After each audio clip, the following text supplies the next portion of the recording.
आज हम अंतर्राष्ट्रीय व्यापार चाहे यूजीसी नेट के सेकंड पेपर कॉमर्स की हम तैयारी करेंगे। यहाँ पर हम अंतर्राष्ट्रीय व्यापार का परिचय के बारे में बताएंगे।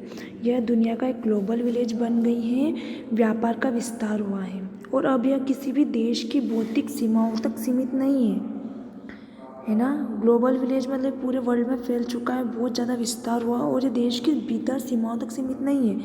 यहाँ तक जो देश आत्मनिर्भर थे वह वस्तुओं सेवाओं की खरीद के लिए दूसरों पर निर्भर है। फिर विकासशील देशों को वस्तुओं और सेवाओं की आपूर्ति करने के लिए भी तैयार है।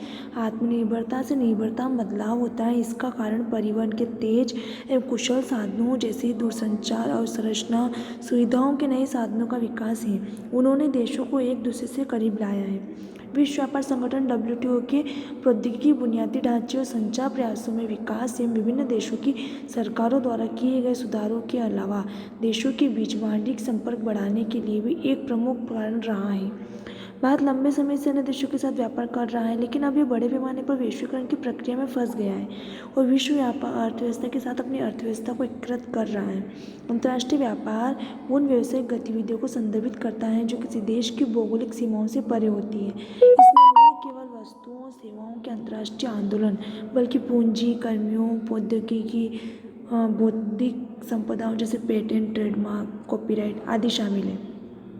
यहाँ पर अलग अलग राइटर ने अलग परिभाषा दी है। यहाँ पर एक शॉर्ट में इसका आंसर बता रखा है। यह एक व्यवसाय है जो एक देश की सीमाओं के भीतर, अगर देखो एक अंतर्राष्ट्रीय व्यापार क्या है, जो इंटरनेशनल लेवल पर करती है वो अंतर्राष्ट्रीय, और जो दो देशों एक देश की सीमाओं के बाहर होता है अर्थात दो देशों के बीच, इसे माल और सेवाओं, पूंजी, कर्मियों, प्रौद्योगिकी, बौद्धिक संपदा अधिकारों जैसे पेटेंट, ट्रेडमार्क के अतिरिक्त अंतर्राष्ट्रीय आंदोलनों को भी शामिल किया जाता है। ये किसी देश की भौगोलिक सीमाओं से परे वस्तुओं सेवाओं की खरीद और बिक्री को संदर्भित करता है। यह 3 प्रकार का होता है: निर्यात व्यापार, आयात व्यापार और इंटरपोर्ट ट्रेड। निर्यात क्या होता है? यह विदेशों में वस्तुओं सेवाओं की बिक्री करता है तो निर्यात होता है। आयात क्या होता है? यह अन्य देशों से वस्तुओं सेवाओं की खरीद रहा है तो आयात। और इंटरपोर्ट ट्रेड होता है, यह अन्य देशों से में फिर से निर्यात के लिए माल और सेवाओं का आयात करता है।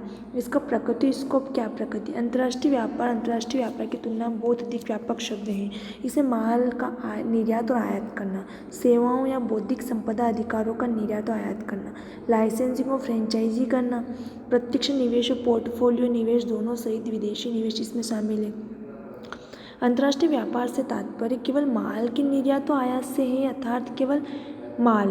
इसे दृश्य व्यापार भी कहा जाता है। सामान मूर्त है जिसे मशीनरी, सोना, चांदी, इलेक्ट्रॉनिक सामान आदि आता है।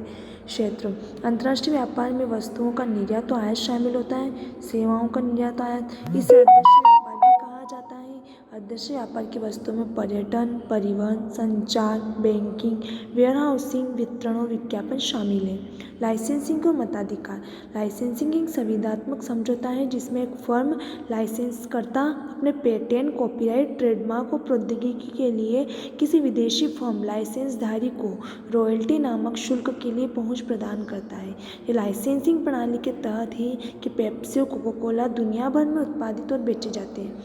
मताधिकार भी लाइसेंसिंग के समान है, लेकिन ये सेवाओं के प्रावधान के संबंध में उपयोग में किए जाने वाला शब्द है। उदाहरण के लिए मैकडॉनल्ड्स अपने फ्रेंचाइजी सिस्टम के माध्यम से दुनिया भर में फास्ट फूड रेस्तरां संचालित करता है।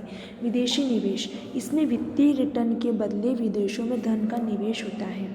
विदेशी निवेश 2 प्रकार का होता है: FDI और पोर्टफोलियो निवेश। FDI क्या होता है? उन देशों में वस्तुओं सेवाओं के उत्पादन और विपणन के उद्देश्य से विदेशी देशों में संयंत्र, मशीनें जैसे गुणों में निवेश करना, मतलब विदेश फॉरेन डायरेक्ट इन्वेस्ट। FDI का फुल फॉर्म होता है फॉरेन डायरेक्ट इन्वेस्टमेंट, जिसको हम इजीली किसी भी अदर कंट्री में हम क्या कर सकते हैं, ट्रांसफ़र कर सकते हैं, वो फॉरेन डायरेक्ट इन्वेस्टमेंट होता है। एक और होता है इसमें पोर्टफोलियो निवेश। पोर्टफोलियो क्या होता है? जो लाभांश और ब्याज के लिए हम यहाँ पर